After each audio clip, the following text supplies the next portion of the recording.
Salaata taraawihaa. Inshallah waan salaata taraawihaatiin wal qabatu ibsa guutuu viidiyoo kana keessatti ilaallaa. Viidiyoo kana sirriitti dhaggeeffadhaa, adda baafadhaatiin qabadhaa. Waan isiniif hin galiin koomentii irratti gaafadhaa.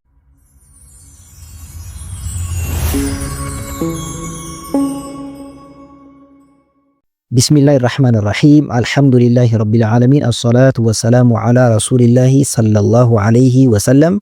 صلاة تراويها.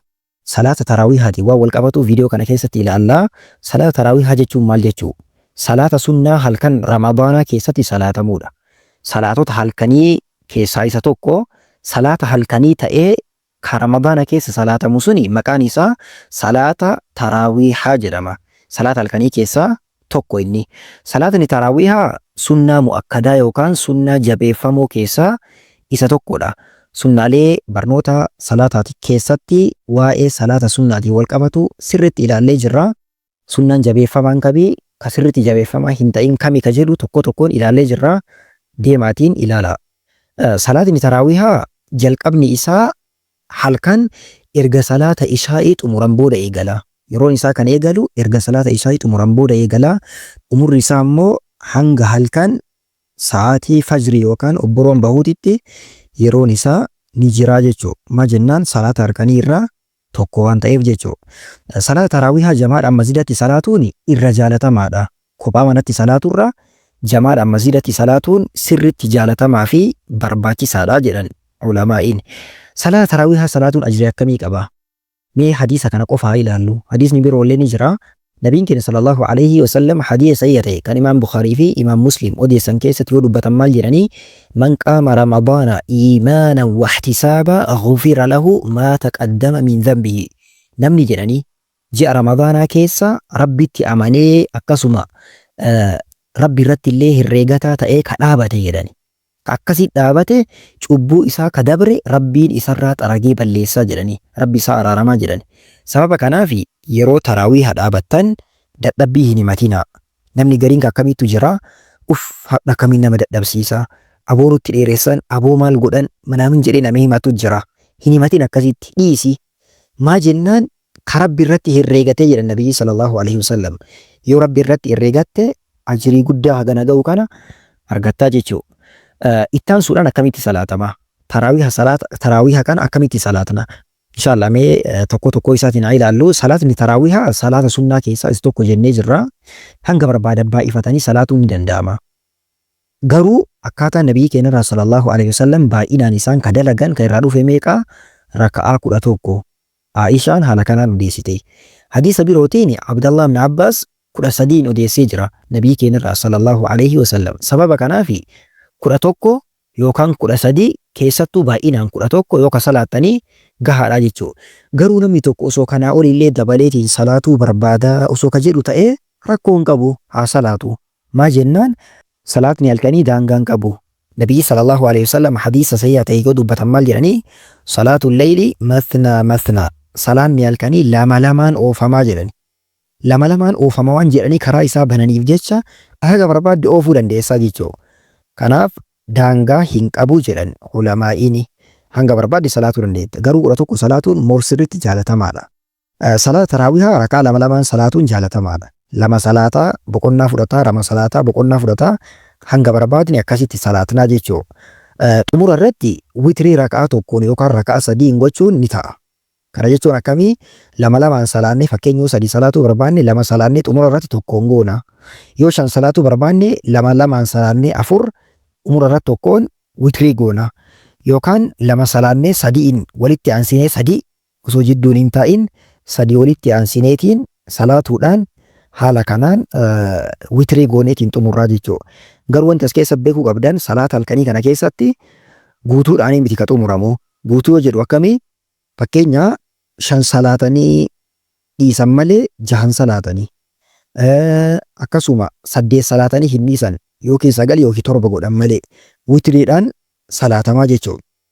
Witrii keessatti du'aayii gochuun dirqamaa miti. Inshallah waan du'aayiidhaan wal qabatu mee ni ilaalla kophatti. Garuu du'aayiin dirqamaa miti. Salaata taraawihaa yeroo salaatanii quraanaan guma beekanii fi iddoo beekanirraa qara'ani. Dirqama quraanaa haffazuu qabdaa wanti jedhu hin jiru. Namni tokko osoo quraana illee haffazuu kan dhabu ta'ee hanguma beeku iddoo beekurraa salaataani. Fakkeenya suuraa an beeku qul huwallahu ahadiin bichaadha taraawiya salaatuu barbaada akkamii salaataa osoo ka jedhu ta'e namni tokko akka barbaaddi salaatuu dandeetta. Qul huwallahu ahadii ma beektu kana irra deddeebitee barbaaddu jedhaa salaatuu dandeettaa jechuu hin dhoorkamu kanaanis. Garuu moor jaalatamaan quraana baay'isanii qara'atu osuma ta'uu garuu ati waan beektu yoo ka salaattu ta'es dhiibbaan salaata kee irratti dhufu homa takka hin jiru. Haafiza ta'uun dirqamaa miti. Salaata taraawiyaa salaatuudhaaf haafiza ta'uun dirqamaa miti. Haafiza illee ta'uu dhabdu kama beektuun salaatuu dandeettaa jechuu keessattuu dubartoonni sirriitti waan kana xiinxallaa namni qomaan hin beekne quraana irraa ilaalaatii salaatuu ni danda'a. Qomaan yoo haffasuu ka dhabdan ta'e ijaan ilaalaatii salaatuu ni dandeettanii jedhanii maa jennaan sababa uzriitiif jecha rabbii subhaanahu wa ta'ala kallattii kanaan namaa eeyyamaa jedhanii. Ahkaama salaata taraawiyaatiin wal qabatu tokko tokko mee inshaallah ilaallu. Jalqaba salaata taraawiyaa jarjarsaa salaatuun dhoorkamaadha. Jibbamaadha bakka. Salaata taraawiyaa yoo salaatan suuta salaatan. Kaayyoon isaa maali? Rabbi irraa ajrii argachuudha. Erga akkas ta'ee wanti jarjarsaniif hin jiru. Suuta salaatuu qabanii jechuu. Lammaffaa quraana salaata taraawiyaa keessatti suutaan qara'utu jaalatama. Namni gariin quraana akka wahii kana ari'a. Kaayyoon isaa dafeetiin xumuree mana galu. Kaayyoon erga kana ta'ee maal gochaa salaattaa yoo dhiisi. ما جنان وانت ربي سر بربادو خشوعا صلاتك والذين هم في صلاتهم خاشعون صلاة ثاني كيسا سو تجراني وفقريك أباني كصلاة جل ربين أكي صلاتك أبدا مالي وانت ذي قرآن عريتو بنجيرو صلاة تراويها عنق إمام نتومور فوجين صلاة أجري قداك أبا سر تجالة ماني اللي سكنا نمني غريني دبيتين براديما غرو دايو دبني براديم تلي إما دنديتا غرو الرجالة مان الرجالاني إمام أولين صلاة سنت أمورته قالوا راجتشو ما جنان النبي صلى الله عليه وسلم من قام مع الإمام حتى ينصرف كتب له قيام ليلة نمني إمام أولين دابته صلاته هنگ إمام نت أموره مال جلوتي أكس إمام أولين كصلاته أكوان هلكان كان قوتو دابتا بوليت الرب أجري ساك أبا جرن كان فاق إمام نت أموره فأسو إيقده أجري قدا سيفك أبا جيتشو ربي نوفالافسو والله تفجدما وانا الداتي namni taraawihaa irraa rakaan tokko jala darbee fakkeenya osoo inni manaa dhufaa jiru rakaa tokko jala salaatame takkatti qofa dhaqqabate namni gariin xaddisatuma walumaan salaama baafata sirrii miti kuni ol ka'ee itti guuttachuu qaba ol ka'eetiin itti guuttachuu qabaa jechuudha dogongorri namoota hedduu biraa mul'atu isa kana waan kana sirrii adda baafatuu qabna salaata taraawiyaatiif jedhanii salaata ishaa'ii hanqisuun dhoorkaadha namni gariin salaata ishaa'ii fakkeenya masjida biraa deema jedhee salaatni ishaa'ii jala dabra salaata taraawiyaa ammoo salaata sirrii miti kun salaata ishaa'ii yeroo isaa eegdeetiin jamaa eeggatteetiin salaatutu si caala salaata taraawiyaa salaatu irra maa jennaan salaanni ishaa'ii dirqama salaanni taraawiyaa sunna salaata dirqama rabbi sirra kaa'isanii haala bareedaadhaan salaattee ofirraa geessuun dirqama keeti barbaachisallee jechuu salaata taraawiyaa keessatti boohuun dirqamaa miti namni garii yeroo du'aa'ii kadhatamu manaamina bakka giddiin jedheetiin boohuudhaaf of xiinqa wanti akkanaa sirrii miti boohuun dirqamaa miti